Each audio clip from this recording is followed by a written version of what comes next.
Hello students, welcome back to Sachin math classes. जो हमारा MSc का मैथ चल रहा है फ्लूइड मैकेनिक्स एंड सेंशियोलॉजी, उसके ऊपर हम फ्लूइड मैकेनिक्स पार्ट के ऊपर बात कर रहे हैं। पहले फ्लूइड मैकेनिक्स का जो हमारा 15 लेक्चर है, 15वां लेक्चर है। इससे पहले के लेक्चर चाहिए तो नीचे प्लेलिस्ट का लिंक दिया हुआ है, डिस्क्रिप्शन में जाके ले सकते हो।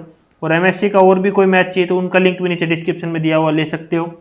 अगर आपको नोट्स की पीडीएफ चाहिए तो उसके लिए नीचे टेलीग्राम का चैनल डिस्क्रिप्शन में दिया हुआ है, वहां पे जाके आप ले सकते हो।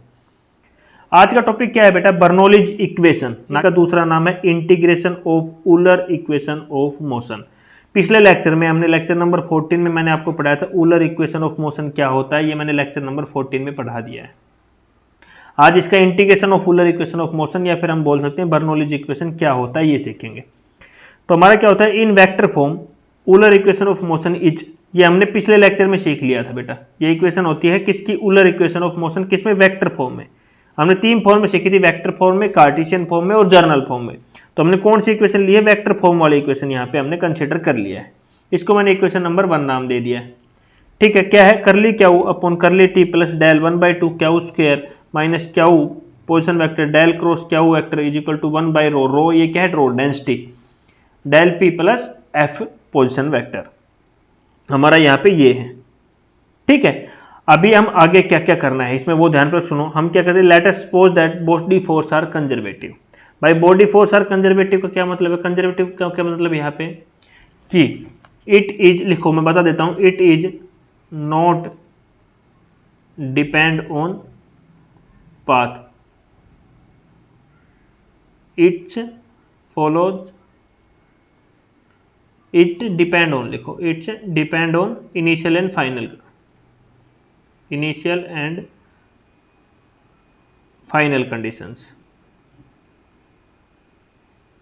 ठीक है, किस पे डिपेंड करता है? कंजर्वेटिव का क्या मतलब है? It is not depend on path, it is depend on the initial and final conditions. Final और इनिशियल पे ये भी डिपेंड करता है हमारा। ठीक है, तो हमारा एफ किसके इक्वल हो जाएगा? माइनस डेल ओम। ये बेटा किसका साइन है? पहले ही बता रहा हूँ, ओम का साइन है, क्योंकि मैंने थोड़ा सा ही बनाया हुआ है। ये किसका साइन है? ओम का, जैसे बनाते हैं ना हमारा फिजिक्स में। ठीक है, तो एफ हमारा किसके इक्वल होगा? माइनस डेल ओम के इक्वल होगा। इसको मैंने इक्वेशन नंबर 2 नाम दे दिया। आज जब ये हमारा है it is not depend on path, तो हमें पता है हमारा मोशन किस प्रकार का हो जाएगा? इरोटेशनल मोशन हो जाएगा। तो मोशन अगर ये हमारा नॉट पाथ पे डिपेंड नहीं करना, इनिशियल और फाइनल कंडीशन पे डिपेंड कर रहा है, तो मोशन किस प्रकार का हो जाएगा? इरोटेशनल।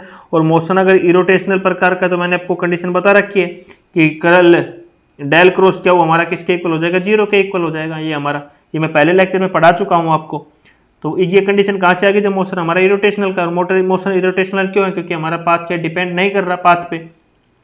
और हमें पता, मैंने पढ़ाया था आपको, क्या वो किसके इक्वल होता है? माइनस डेल फाई के इक्वल होता है। इसको मैंने इक्वेशन नंबर 3 दे दिया बेटा। अब जो पहली इक्वेशन है उसमें पहले हम ये पुट करेंगे कि डेल क्रॉस क्या वो 0 होता है। उसके बाद हम पुट करेंगे क्या वो is equal to minus del phi, और उसके बाद करेंगे F is equal to minus del phi, del ohm sorry. अभी सबसे पहले पुट करेंगे यहाँ पे हमें 0, तो 0 पुट कर दिया, ये 0 हो गया। उसके बाद क्याऊ की वैल्यू पुट कर दो, यहाँ पे क्याऊ की वैल्यू पुट की, यहाँ पे क्याऊ की वैल्यू पुट कर दी। तो माइनस की 2 बार वैल्यू होगी तो पॉजिटिव में आ जाएगा। यहाँ माइनस का तो मैंने बाहर नेगेटिव निकाल चुका हूँ ऑलरेडी। बस इसको मैंने इक्वेशन नंबर 4 नाम दे दिया है। उसके बाद क्या किया? इसने एफ की वैल्यू पुट कर दी यहाँ पे, जो कि एफ यहाँ पे था। आगे चल के इसने एफ की वैल्यू यहाँ पुट कर दिया है बेटा। ठीक है, अब इसने एफ की वैल्यू, इसने दोबारा, इसने जो ये था इसकी जगह क्या वो दोबारा से पुट कर दिया। हमें पता था क्या वो हमारा इसके इक्वल होता है, ऑलरेडी मैं यहाँ पे आपका निकलवा चुका हूँ इक्वेशन 3। क्या को दोबारा पुट कर दिया, यहाँ पे सब एज इट इज है। ठीक है, हमें पता है डी आर हमारा क्या है? इंटरनेट डिस्प्लेसमेंट है, आर हमारा position vector of the fluid element है। अब क्या करेंगे? इस पूरी इक्वेशन के, जो ये पूरी इक्वेशन है, इसमें डॉट डेल आर कर देंगे पूरी इक्वेशन में सबके साथ, यहाँ भी, यहाँ भी, यहाँ भी और यहाँ भी। देखो यहाँ हमने डॉट प्रोडक्ट कर दिया पूरी इक्वेशन का। देखो यहाँ भी डॉट, यहाँ भी डॉट डी आर, यहाँ भी डॉट डी आर, यहाँ भी डॉट डी आर। अभी आपने पढ़ा होगा, क्या पढ़ा होगा ये ध्यान पूर्वक सुनो। D phi upon d r is equal to किसके इक्वल होता है? हमारा डेल फाई के इक्वल होता है। तो यहां से डी फाई किसके इक्वल हो जाएगा? Is equal to del phi dot d r के इक्वल हो जाएगा। सिमिलरली हमारा और किसी का भी निकालोगे, ये इक्वेशन आ गई। सिमिलरली हमने del ohm dot d r का निकालिया, वो डी ओम के इक्वल होगा। Del p dot d r हमारा डी पी के इक्वल होगा। तो यहां देखो, आप ध्यानपूर्वक सुनना, ये देखो ये वाला, ये हमारा किसके इक्वल हो गया? डी ओम के इक्वल। और ये हमारा किसके इक्वल हो जाएगा, dp के इक्वल हो जाएगा। पुट कर दिया यहाँ पे हमने, इसकी जगह ये पुट कर दिया, इसकी जगह dp पुट कर दिया। अब बेटा ये क्या बोल रहा है यहाँ थोड़ा ध्यानपूर्वक समझना। इसको हमने यहाँ पे एज इट इज लिख दिया। इसको कैसे लिख दिया, डेल तो हमारा बाहर आ जाएगा, इसको क्या लिखेंगे, minus d phi upon d t लिखेंगे ना इसको। तो यहाँ पे मैंने इसको लिख दिया यहाँ से एज इट इज। अब ये क्या बोल रहा है, इसको थोड़ा ध्यानपूर्वक सुनना, आगे इसने क्या किया है। ये सबको रफ कर रहा हूं, अभी डाउटफुल केस नहीं रहे आपका बिल्कुल भी। यहां सुनना, इसने क्या लिखा, जो हमारा था यहाँ पे 1/2 क्यू पोजिशन वेक्टर का स्क्वायर। ठीक है, जब भी हम किसी का, इसको हम कैसे लिखना हो, इसको अगर हमें डिफरेंस शॉर्ट फॉर्म में लिखना हो, इस चीज को देखो मैं यहाँ पे बता रहा हूँ, यहां से सुनना आप। Minus del d phi upon d t dot d r लिखा मैंने इस चीज को। ठीक है, ये भी डी आर था यार, तो लिखा यहाँ पे मैंने। तो इसको अगर हमें डिफरेंशिएशन की फॉर्म में लिखना होता है तो अंदर जब आगे बाहर डेल आ जाए, अंदर जो टर्म है वो एज इट इज नीचे आ जाती है, डी आगे आ जाता है और अंदर वाली टर्म एज इट इज आ जाती है। सिमिलरली देखो हमने इसका किया मैंने यहाँ पे, तो डेल बाहर है, अंदर वाली टर्म डॉट डी आर है, तो अंदर वाली टर्म को हम एज इट इज लिख देते हैं, यहाँ डी बाहर लिख दिया और अंदर वाली टर्म को हमने एज इट इज यहाँ पे लिख दिया है। ठीक है, इसको सिंगल फॉर्म में डिफरेंशिएशन की फॉर्म में लेके आना हो और लिखना हो तो मैंने बता दिया, आगे डी लिख दो और अंदर वाली टर्म को सेम लिख दो। यहाँ पे किया, अंदर वाली टर्म को सेम लिख दिया, बाहर डी लगा दिया बेटा। अब ये क्या बोला, इस इक्वेशन को पूरी को इंटीग्रेट कर दो। जब डिफरेंशिएशन से इंटीग्रेट करोगे तो ये तो डी से इंटीग्रेशन कैंसिल हो जाएगा यहाँ पे दोनों जगह, और यहाँ इंटीग्रेशन के साइन अलग अलग लगा दो। यहाँ तो डी फाई बचेगा और डी डी कैंसिल हो गए, यहाँ क्या था, डी फाई था, तो डी कैंसिल हो जाएगा, हमारा माइनस का फाई बचेगा, और यहाँ हमने इंटीग्रेशन 1/रो, ये किसका साइन है बेटा, रो। डीपी प्लस कुछ कॉन्स्टेंट टर्म आएगी, और हमने यहाँ पे इसको एज इट इज लिखा, माइनस फाइव को ओम को, ये ओम का साइन था, प्लस ओम कर दिया, इसको भी इस साइड ले, तो इंटीग्रेशन 1/रो dp is equal to constant term, इस इक्वेशन नंबर 5 दे दिया। और इसी इक्वेशन को हम क्या बोलते हैं, बर्नौलीज इक्वेशन बोलते हैं बेटा। ठीक है, अब कुछ पार्टिकुलर केसेस, जब मोशन क्या हो, स्टडी हो हमारा, तो मोशन अगर स्टडी हो तो minus d phi upon d t किसके इक्वल हो जाएगा, 0 के इक्वल हो जाएगा। तो हमारी क्या इक्वेशन बचेगी, ओनली ये इक्वेशन बचेगी। मोशन क्या हो, स्टडी हो तो d phi upon d t क्या हो जाएगा, 0 के इक्वल हो जाएगा, तो हमारी ये सिंपल इक्वेशन बच जाएगी बेटा। आगे इसने यही करके लिखा हुआ है। ठीक है, अब क्या बोला, further we assume that fluid is homogeneous and density is constant. ये बोल रहा है कि हम जो फ्लूइड है वो होमोजेनियस है और डेंसिटी हमारी कांस्टेंट है, तो हमारा कि इनकम्प्रेसिबल फ्लूइड हो जाएगा वो। इसको क्या बोलेंगे, इनकम्प्रेसिबल फ्लूइड हो जाएगा। तो उस केस में क्या करेंगे, इसकी वैल्यू हमें निकालनी पड़ेगी, इसका इंटीग्रेशन करना पड़ेगा। तो 1/रो डीपी, तो 1/रो कांस्टेंट है, तो क्यों इसने बोला इधर फ्लूइड डेंसिटी क्या है हमारा, कांस्टेंट है, तो 1/रो हमारा बाहर आ जाएगा, 1/रो बाहर आ गया, डीपी का इंटीग्रेशन क्या होगा, पी, बस। तो इसकी जगह इसका इंटीग्रेट करके यहाँ पे पुट कर दो। ठीक है, इसका इंटीग्रेट करके इसको पुट किया तो P/रो बच गया, क्योंकि P 1/रो बाहर था, तो P/रो वैल्यू आ गई इसकी, तो यहाँ पे हमने पुट कर दिया। तो ये हमारी एक इक्वेशन आ गई। इस इक्वेशन को बेटा क्या बोलते हैं, it is the energy equation. इसको एनर्जी इक्वेशन भी बोलते हैं, याद रखना, एग्जाम में आ जाए what is the energy equation, तो आपको ये डेरिवेशन प्रूव करके दिखाना है। और which is the Bernoulli's equation of study and irrotational flow, ये पूछ ले आपसे, find the equation of Bernoulli's equation for study and irrotational flow, तो भी आपको यही यहाँ तक ही प्रूव करके दिखाना है। तो ये क्वेश्चन 4 तरीके से आ सकता है, what is the Bernoulli's equation, integration equation of Euler equation of motion, what is the energy equations, and drive the expression of Bernoulli's equation for study and irrotational flow.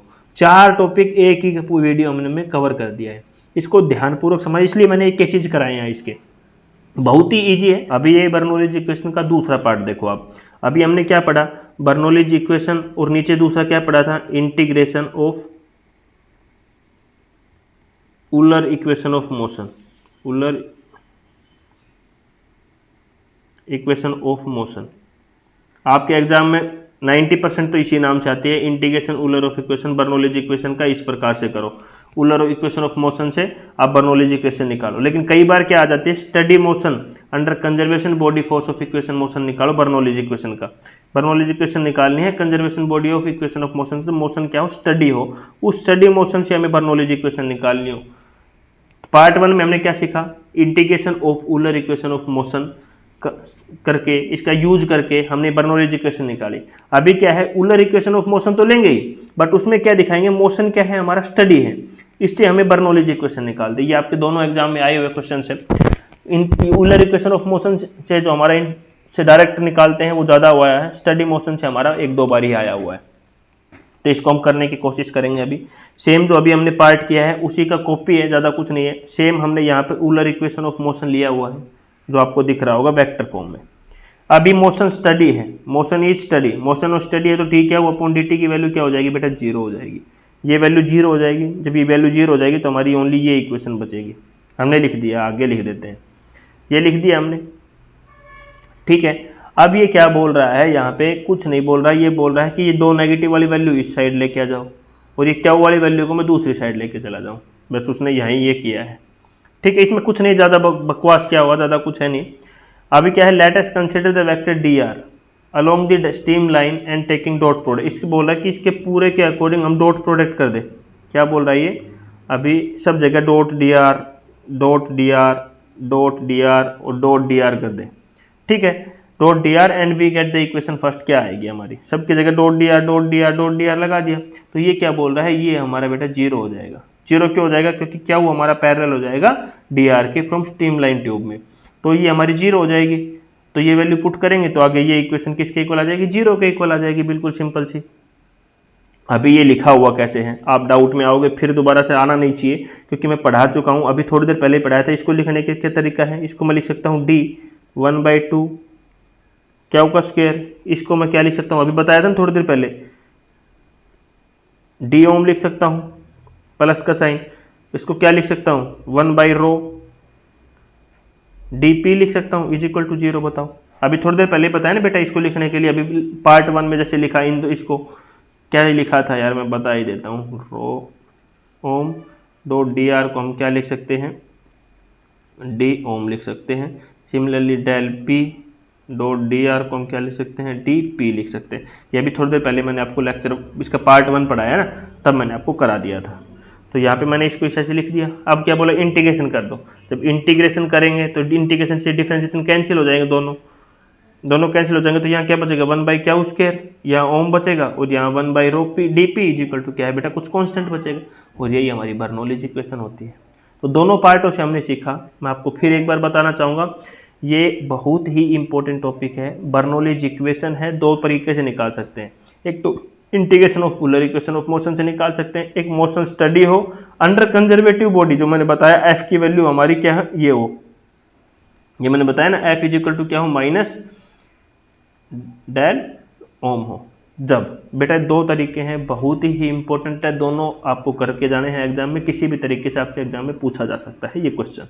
तो मोस्ट इंपॉर्टेंट क्वेश्चन है बेटा, ध्यानपूर्वक पढ़ना है। तो इस प्रकार से आज हमने बर्नौलीज इक्वेशन को 2 तरीकों से करना सीखा आज के लेक्चर में, और इसको हमें अच्छी तरह से करना है, ठीक है बेटा। और वीडियो अच्छी लगी तो वीडियो को लाइक शेयर जरूर कर देना। नोट्स चाहिए तो नीचे डिस्क्रिप्शन में लिंक दिया हुआ है, टेलीग्राम चैनल का जाके ले सकते हो। Thank you.